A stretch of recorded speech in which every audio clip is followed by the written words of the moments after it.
Subong nga mayara sang coronavirus pandemic, isa sa pinakamabudlay nga butang amo ang idi naton makita ang aton nga kontra. Gani, dapat mangin mahinalungon kita kag nagasunod sa minimum health protocols nga ginapatuman. Magluwas dira na kay balo-bala kamo mga kabombo nga dapat man nga i-disinfect ang mga cellphones agod malikawan ang virus. Santo sa pagtuon, ang isa ka typical nga cellphone user ang nagtandog sang cellphone sang 2,617 ka beses kada adlaw. Apang kon extreme cellphone user ka naman, ginatandog mo ang imo gadget sa masobra sa 5,400 ka beses sa isa ka adlaw. Paano i-disinfect ang mga cellphones? Una, dapat i-shutdown ini anay kagkuhaon sa case antisilimpyuhan. Sunod, pass-on ang tela sang tubig nga may lakot nga habon o kon rubbing alcohol. Pwede man magamit sang wet wipes nga may 70% isopropyl alcohol. Gamit ini, trapuhan ang screen, likod kag kilid sang cellphone. Siguraduhon nga wala sang moisture nga magasulod sa mga port. Syempre, limpyuhan man ang phone case antes ibalik diri ang cellphone. Ang pagbinuligay sa tiun sang pandemya, tuman ka-importante. Apang, antes kita makabulig sa iban, unahon naton anay atipan ng aton tagsa kakaugalingon. You cannot take care of others if you do not take care of yourself. Base sa World Health Organization o WHO, na sa tiun karon sang pandemic, madamo ang ginaigo sang stress. Pila sa masanag nga mga emotional symptoms nga maangot sa stress, ginakipansang, pagbatsyag sang kahadlok, pagkasubo, kag kaakig. Sabahin sang physical symptoms, nagabatsyag sang pagkasakit sang ulo, may kabudlayan sa pagtulog kapag kaon. Sabahin sang behavioral symptoms, nagakadulaan na sang gana o kon motibasyon sa pagtrabaho. Nagataas ang pag-usa sang alcohol o kon drugs, kag wala na nagatambong sa mga ginapakigbahinan sa nga religious, spiritual practices. Magod sini, iyari ang pila ka mga panugyan sang WHO agod nga makalikaw kita sa stress. Lingawon ang kaugalingon, pinaagi sa paghimo sa mga aktibidad nga imo gina-enjoy kag ginakaluyagan, kaangay sang pagbasa, pagkulokanta, pagsaot, pagluto, gardening, kag iban pa. Mag-exercise physically every day, magtulog sang temprano or getting enough sleep, eat well, kag ang pinakaimportante sa tanan, magpangamuyo. Mga kabombo, yari si Monsignor Felix Pasquin sang Our Lady of Candles Parish Capitol Heights sa iya imbitasyon sa pag-upod sa Santos nga Misa live sa Bombo Radyo. Sa aton mga kabombo, tungod sang pandemic COVID-19, ang aton nga mga tumuluo, labi na gid ang mga senior citizens kag ang mga kabataan nga alangon pa, pangabay nga hindi mag-intra sa pagtinipon-tipon. Kag isa na dira amo ang pagkadto naton sa simbahan sa pagsimba. Apang kamo makasimba gihapon, makapasalamat ka makadayaw sa Dios, makapangamuyo. Pinaagi sa aton Santos nga Misa online sa Bombo Radyo Bacolod. Nga aton ginahiwat kada alas 6:30 sang aga. Ini sa liwat ang inyo alagad, Monsignor Felix P. Pasquin, nga padayon nga nagaagda sa inyo. Sa pag-upod sa aton Santos nga Misa, sa online sang Bombo Radyo, kada Domingo alas 6:30 sing aga. Madamo gid nga salamat. Yari ang importante nga pahanumdom nga dapat sundon. Magsuksok gid sang face mask, santo sa no mask, no entry policy. Maghugas sang kamot kag magamit sang alcohol o kon alcohol-based sanitizer sa pag-disinfect. Likawan ang pagtandog sa mata, ilong kag baba. Magsunod sa physical distancing para malikawan ang paglaptas ng mikrobyo o kung anuman niya sa isang virus. Samtang nagsugod na ang tigululan, madamo sa aton ang nanamian sining season. Malamig ang panahon kag makasuksok kita sang aton paborito nga jacket. Apang mayara man ini sang mga risgo, partikular na ang pagduging sang mga balatian, dala sang virus kag bakterya. Yari ang mga simple nga tips kag precautions nga dapat naton dumdumon agod makapabilin nga healthy subong nga tig-ululan. Maghanda sang kagamitan para sa sini nga season. Halimbawa amo ang payong kag raincoat. Maghanda man sang waterproof nga sapatos o kun botas kung ikaw masami nga nagalakat agod hindi mahulom ang imo tiil sa tubig ulan. Indi magkalipat nga magpaligo matapos kung ikaw ang makapahulom o kung mabasa sang tubig ulan. Makabulig ini agud mabalik sa normal ang temperatura sang imo lawas. Maghalong sa imo ginainom nga tubig.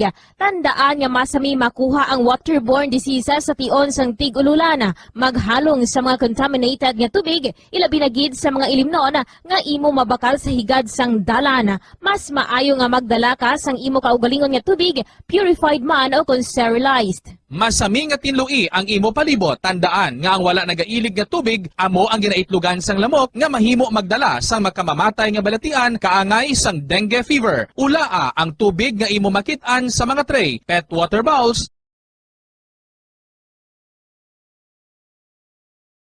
Limang dekada nang nagtataguyod ng katotohanan. 5 dekada nang nagtatanggol sa mga mamamayan. Patuloy na nagsasaliksik at mabilis maghatid ng mga balitang siksik at malaman. Patuloy na nangunguna sa mga issue, drama, promo at serbisyo publiko. Ito ang Bombo Radyo Bacolod, ang pambansang radyo ng Pilipinas. Paradyo Bombo! Bombo Radyo Bacolod.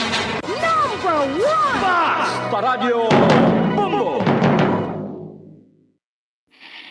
Patawar ako.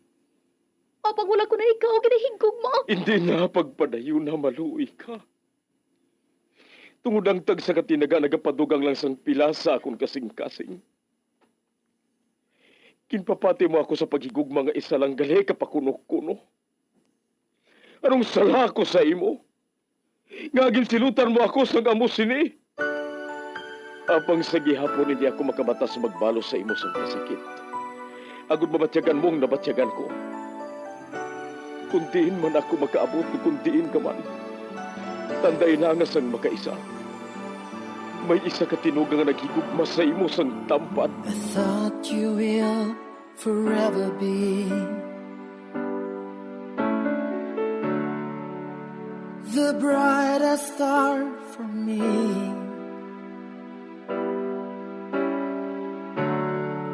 And I promise I will stay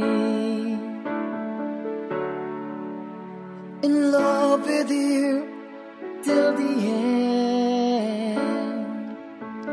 Once, there was a love. Sa tag sa kakabuhi sang tawo, kag sa tag sa kabahin sa iya kasing-kasing, may isa kahandumanan nga matahong. Masadya, masakit, kag makahalamot nga durot sang paghigugma.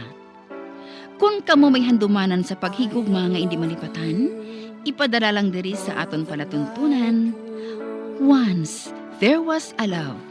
Kay ina paghahatagan namon sang kabuhi para sa inyo kalingawan. Once, there was a love. Love someone new someday,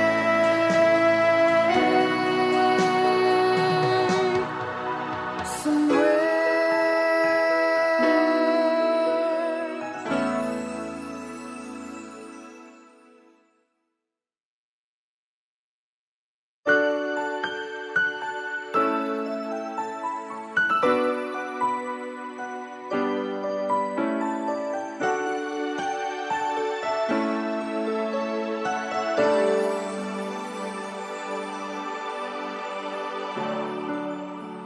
I thought you will forever be the brightest star for me.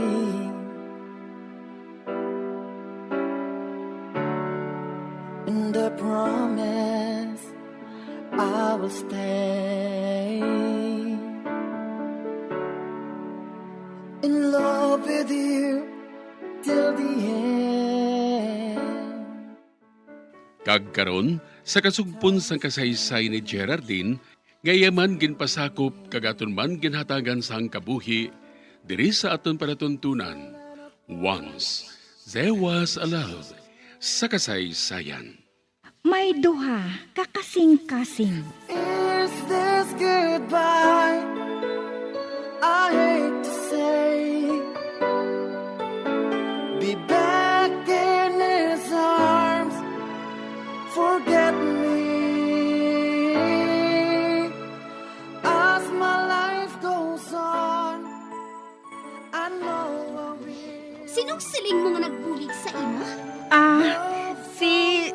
Sanjo, ma'am. Wala ka sang huya? Sanjo lang ang panawag mo sa boss mo? Ha? Ma'am! Ang buhok ko! Hindi pagbuto nga ay! Ginasakitan ko! Masakit ka gid sa akon. Kung hindi mo pag-untatan ang pagpaikrat sa nobyo ko.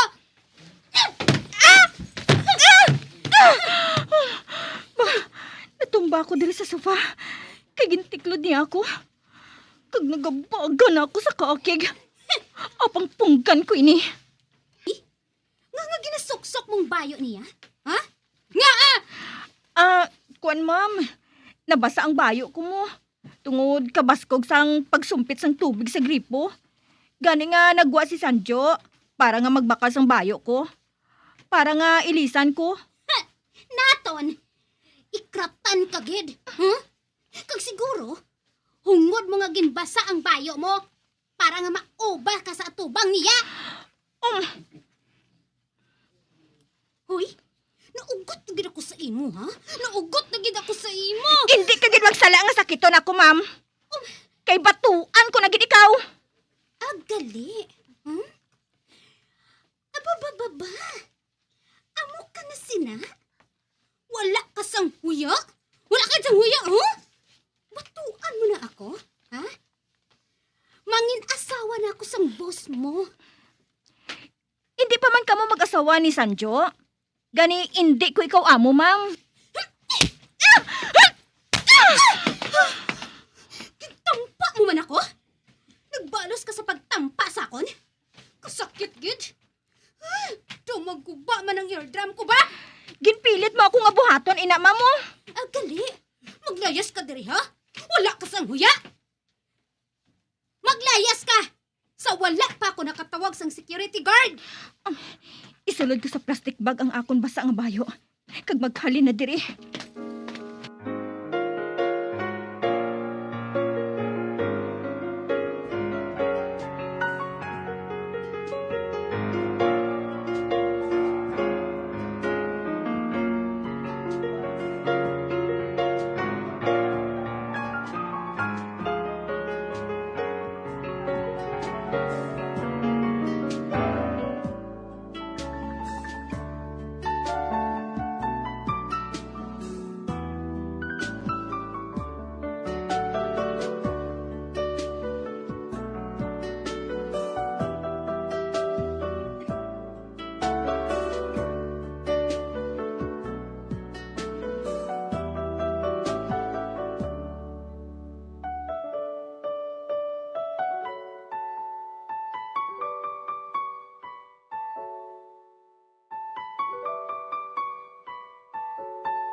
Ari na ako sa mall. Apang hindi ako makahibalo magpili sa bayo para kay Geraldine.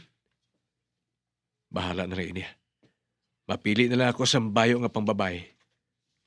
Amoy ng baklon ko subong. Anay ka? Ano abi kung shorts na lang ang baklon ko kag t-shirt? Basta, amoy na.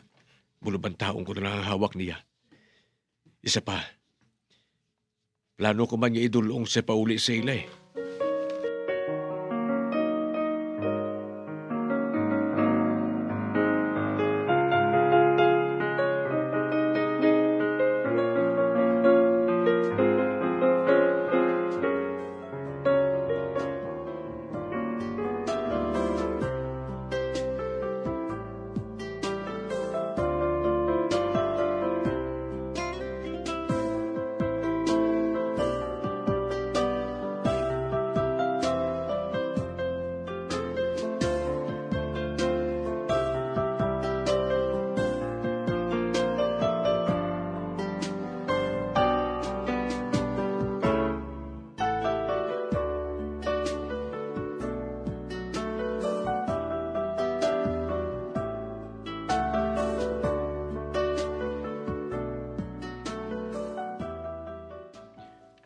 Ba, Katrina? Anong ginabuhat mo diri? Ano pa, Abi? Kundi ginahulat ka? Si Gerard. Ginpapauli ko na ang wala sang huya nga babae nga ato. Ano? Ginpapauli mo? Oo. Kag gusto ko nga pahalinon mo siya subong gid mismo. Katrina, ano ba lang nagkakatabo sa imo, ha? Nga ba lang nga, nagainig ng ulo mo kay Gerard. Wala ka man niya ginahilabtan, ha? Ariyo, lantawa. Lantawa ang ginhimo sa akon sang babae nga ato. Wala sang respeto. Wala sang mudo. Kintampa pa niya ako. Paano natabuin na, ha? Ginsita ko siya. Kun nga ang ari siya diri. Kag kun nga ang ginasuksok niya ang bayo mo. Nagwala siya dayon. Kag nagbato sa akon. Nakaibala ako. Hindi basta-basta maghimo sina si Gerard. Kung wala siya ginunahan ni Katrina. Hoy, Zanjo. Palayasa sa trabaho niya ang babae nga to, ha? Kung gusto mo nga maglinong kita, Zanjo.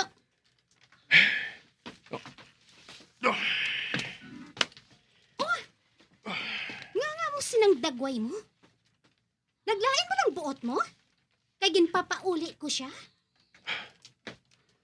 Wala mo kuntani siya ginpapauli. Kuntani, wala mo lang siya basta-basta na lang aging palakat. Kag isa pa, Katrina, nakaibalo ako. Nga hindi basta-basta lang magpatol siya sa imo. Kung wala naghalin sa imong provokasyon. Gali, ha? Ginapangapinan mo pa siya? Nagapangapin ka sa iya? Katrina, palihog lang, ha?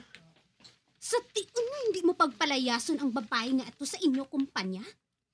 Siguraduhon ko sa imo nga hindi ka mo maglinong dito. Kag kun matuod nga ginahigugma mo ako, tumanon mo ang gusto ko.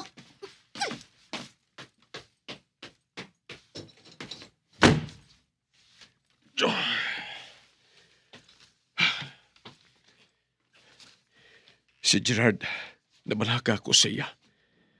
Nakaibala ako nga matuuro ni Katrina ang ginhambal niya. Apag hindi ko mabatas nga pahalinon si Gerard sa iya posisyon, kung nakaibala ako nga siyang breadwinner sa pamilya nila. Nag-eskwela pang mga utod niya. Apag hindi man ako gusto nga sundon ang kapritso ni Katrina. Apag wala ko sa mahimo, kundi isaylo si Gerard sa laing nga branch ng kumpanya. Hindi sa pag-untatan ni Katrina.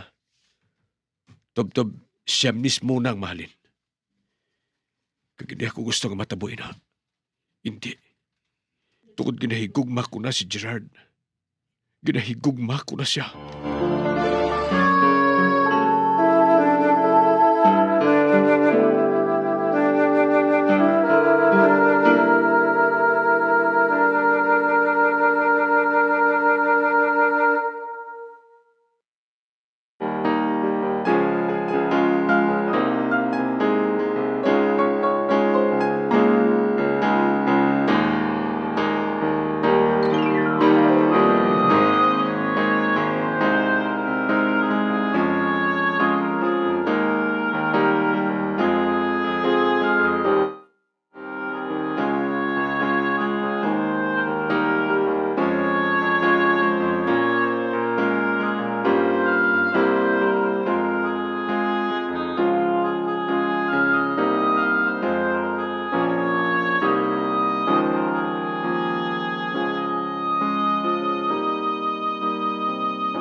Ay, salamat. Wala ang mga utod ko. Ato pa sila sa eskwelahan. Hindi nila makita ang hitsura ko. Kag ginasukso ko nga halog nga kamiseta. Kag short ni Sanjo. Ay, mailis ako kag magpabukot sa kwarto.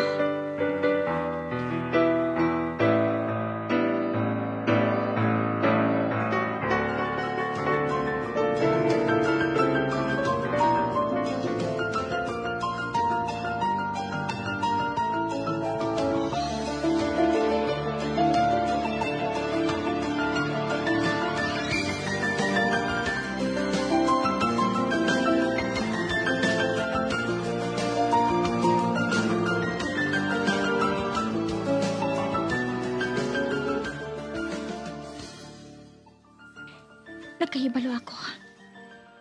Nga sa natabo sa tunga namo ni Katrina kaina. Hindi na ako maglinong sa opisina.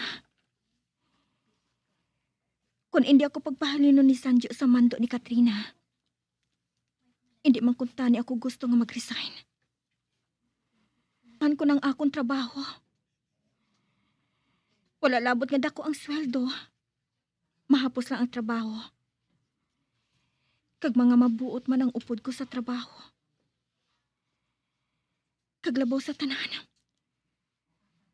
Gusto ko nga masugilanon permi si Sancho. Kinahigugma ko na siya. Bisan pa nga wala sang padulungan ng amo nga paghigugma. Apang, sa natabo kaina, na natampa ko si Katrina. Basi pati si Sancho. Mabag-o naman sa ako na. Hamak mo. Isa lang ako kasekretarya dito. Kag wala pa ako isa kabulan. Ginbatuan ko na ang nobya sang boss ko. Kag nakahibalo ako nga ang tanan sa among nga kompanya nagataha kay Katrina. Kag natural lang ina. Kay nobya siya ni Sancho. Pamatian bala ni Sancho si Katrina. Kung sa bagay, expected na ina. Tungod nobya niya ini. Sinugid abi ako. Agod nga pamatian niya.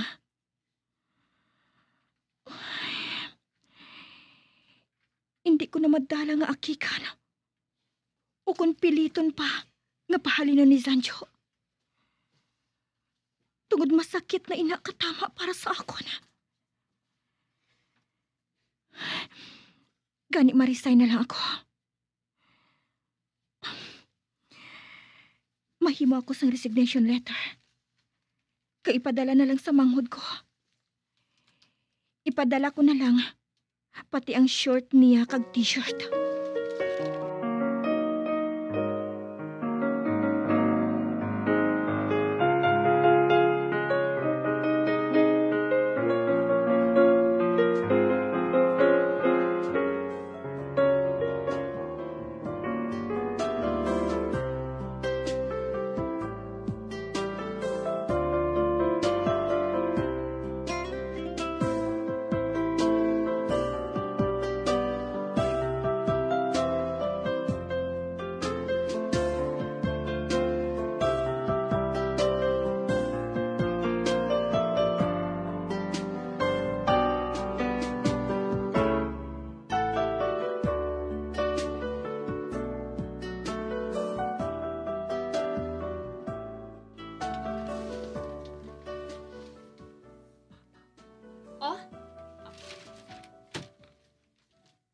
Bah, ano ini, Marina? Resignation letter ni Geraldine. Kagdubayo mo siguro, ina? Gindala ina sang utod niya. Mga 9:00 ka ina sang aga. Beh, tingala ko man. Nga wala siya mag-abot diri kay ina. Basahan kong resignation letter niya.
Ati ano? Batunon mong resignation letter niya?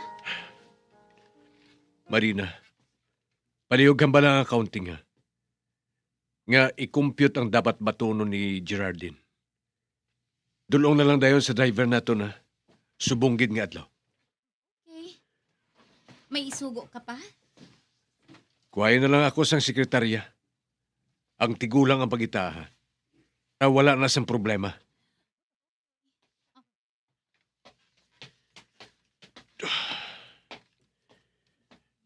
Hindi ako makahangop. Hindi ako makahangop kung nga mo sininabatsyagan ko. Wala sang kabuhi ang palibot. Kag sigurado ako, hindi ako makaobra sang maayo bilog nga adlaw. Gerardine, nahidlaw ako sa imo.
Ari ng akon apo. Katemprano pagani siya. May nalimtan bala siya? Anay kagani. Kay sugataon ko siya.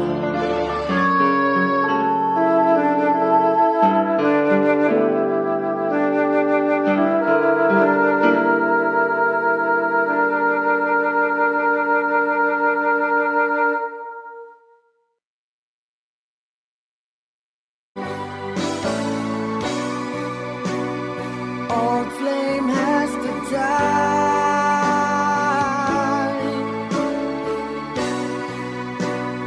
No more tears to cry. Never cry. Just these broken hearts goodbye. Goodbye. Is this goodbye? Mga biyanso na gid ninyo sa pagpamati, ang mga kasugpon sang kasaysay ni Gerardine, nga iya man ginpasakop, kagaton man ginhatagan sang kabuhi, diri sa aton panatuntunan. Once, there was a love. Sa kasaysayan. May duha, kakasing-kasing. Direksyon, Marnie Mungkal. Love someone new someday.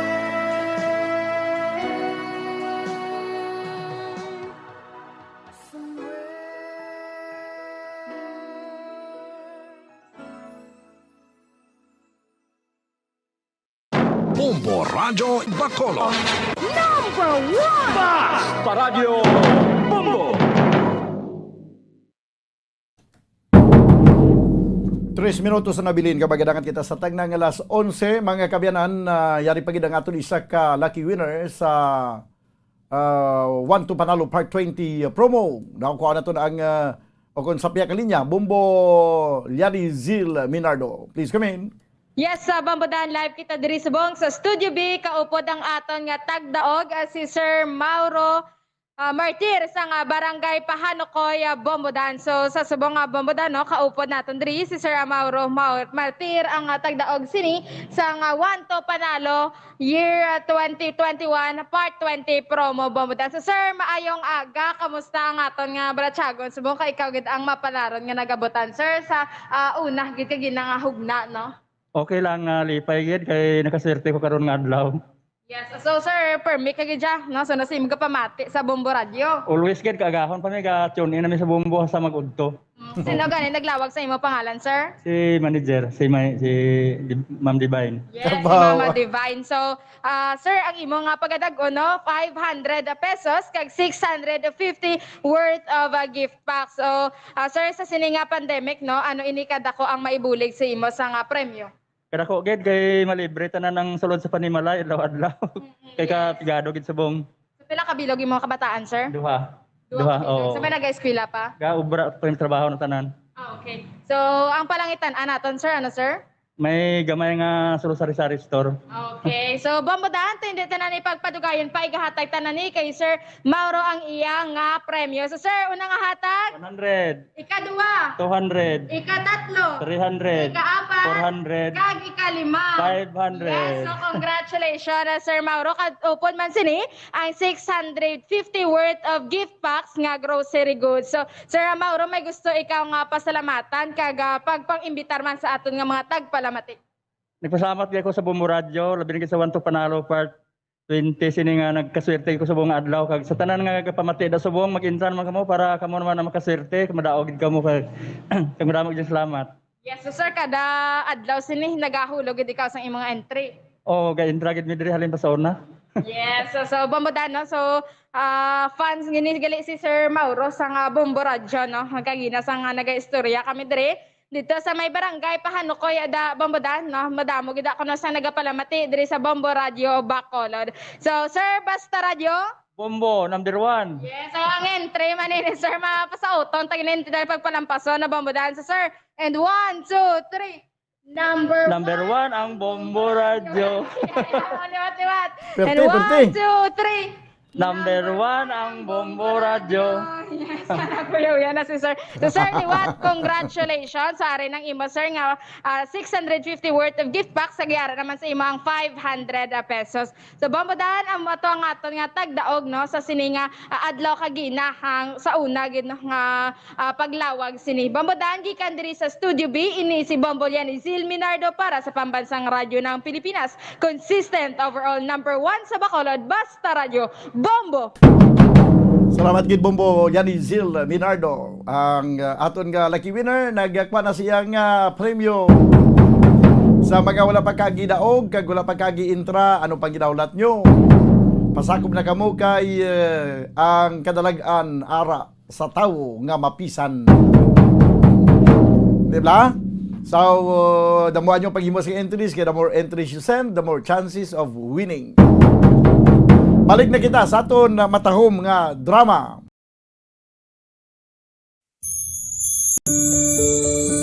Ginhangkat man sang mga problema, dalasang pandemya kag iban pa. Kita, padayon nga magatindog,